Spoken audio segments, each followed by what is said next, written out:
Saudara Direktur Habib Rizik Syihab Center Abdul Khoir Ramadan menyebut jika pernikahan putri pimpinan FPI Rizik Syihab tidak memiliki unsur pidana.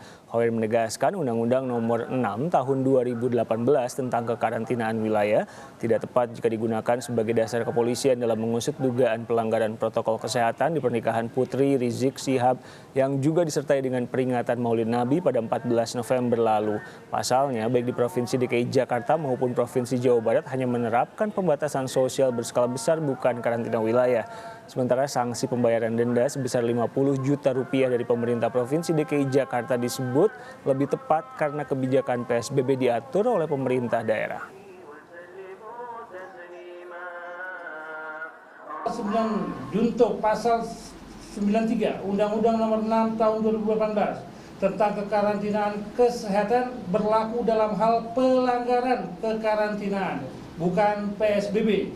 Dengan demikian, proses penyelidikan yang dilakukan oleh Kepolisian Republik Indonesia terhadap acara peringatan Maulid Nabi Muhammad SAW dan pernikahan putri Imam Besar Habib Rizik Syihab harus dinyatakan bukan peristiwa atau perbuatan pidana.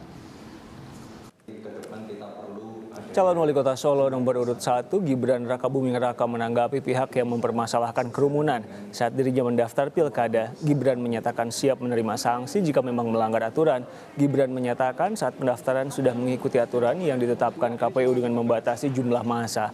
Namun jika hal itu dinilai melanggar, Gibran siap mendapat hukuman.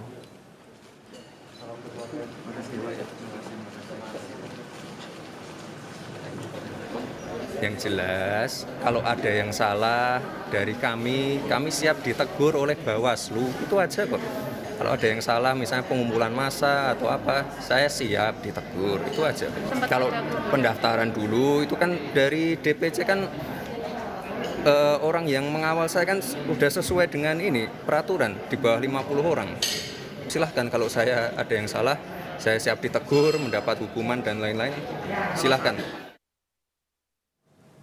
Badan Pengawas Pemilu Bawaslu mengatakan telah menindak peserta pilkada yang melanggar protokol kesehatan. Anggota Badan Pengawas Pemilu menegaskan lembaganya memberikan peringatan dan tindakan bagi pelanggar protokol kesehatan selama masa kampanye. Bawaslu menjelaskan ini untuk menjawab kritikan soal tidak adanya peringatan bagi peserta pilkada yang melanggar protokol kesehatan.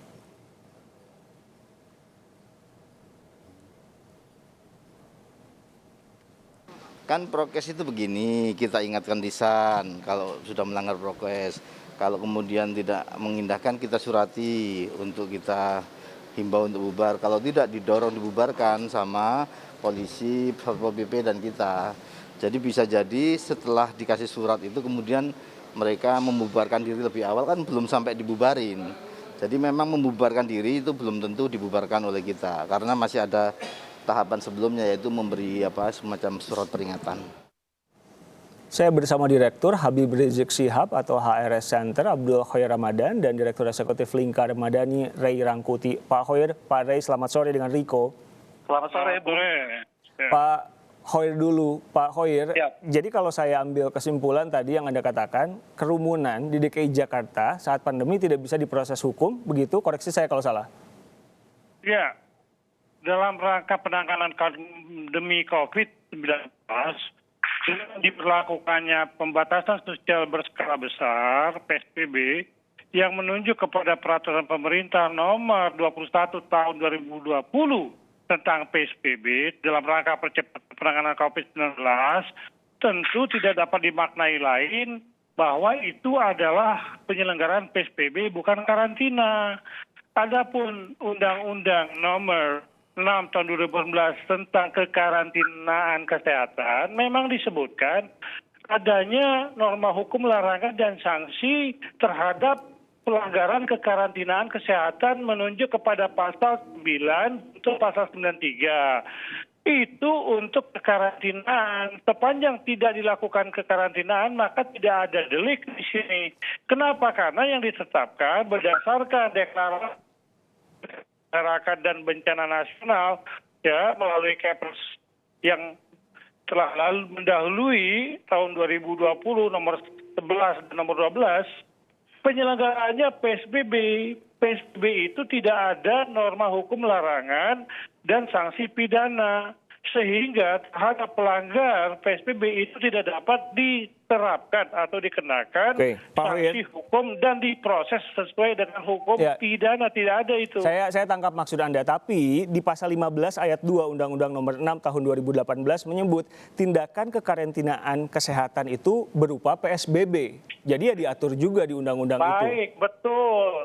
Kalau memang diterapkan kekarantinaan, di dalamnya ada PSBB. Tetapi nomenklatur sistem yang digunakan bukan PSBB. PSBB memang bagian kekarantinaan, tapi norma hukum yang diatur adalah kekarantinaan itu sendiri, bukan PSBB. Tidak ada disebutkan di pasal 9 junto pasal 93 itu PSBB, itu pelanggaran kekarantinaan. Nah ini Ya, memang ada walaupun kerancuan kekarantinaan itu berpikir dalam masuknya, penetapan walaupun PSBB itu masuknya status. kekarantinaan wilayah kesehatan. Ya, kekarantinaan kesehatan yang disebutkan itu menghalang-halangi penyelenggaraan kekarantinaan kesehatan, ya. Nah itu disebutkan jelas dalam pasal 9 junto pasal 93, tidak disebutkan PSBB. Jadi Ya. pelanggarannya untuk kekarantinaan, in case kekarantinaan wilayah. Jakarta maupun daerah yang lain tidak menerapkan sistem kekarantinaan yang diberlakukan PSBB.